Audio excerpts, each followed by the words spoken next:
Егер таңертең басыңыз, мойныңыз ауырып оянатын болсаңыз, оның себебі жастық болуы мүмкін.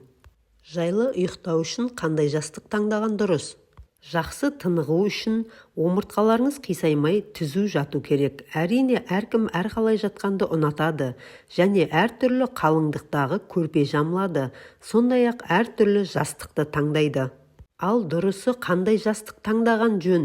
Ұйқыңыз жайлы болу үшін төмендегі кеңестерге құлақ түріңіз.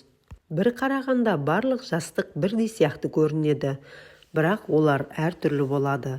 Тым жұқа не қатты жастық жайсыздық туғызып, денсаулығыңызға мәселе туғызуы мүмкін.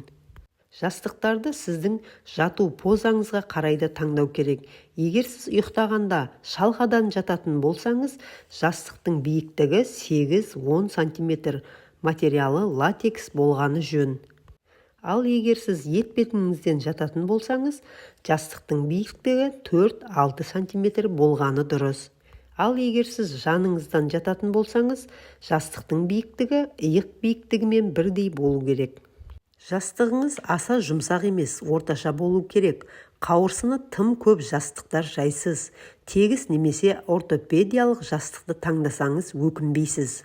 Синтетикалық жастықтарды жиі жууға болады, ал табиғи жастықтар жылына 2 рет қана жуылады. Егер аллергияңыз болса, синтетикалық жастықты таңдаңыз. Жастықты басыңызға ғана емес, мойныңызға да салу керек. Домалақ немесе ұзынша жастықтардан гөрі 4 бұрышты пішінді жастық әлде қайда ыңғайлы. Жастықсыз ұйықтауға болмайды. Бұлай істесеңіз, омыртқа мен мойын бұлшықеттері қысылып қалады. Егер сіз ұзақ уақыт жастықсыз жатсаңыз, мойын бұлшықеттеріңіз тартылады, бас ауруыңыз жиілейді, ұйқы сапасы төмендейді. Сондықтан жастықты дұрыс таңдағаныңыз жөн. Жастықтың сыртындағы тысы 100% мақтадан жасалған болу керек, және де аптасына 1 рет жуып тұрған дұрыс.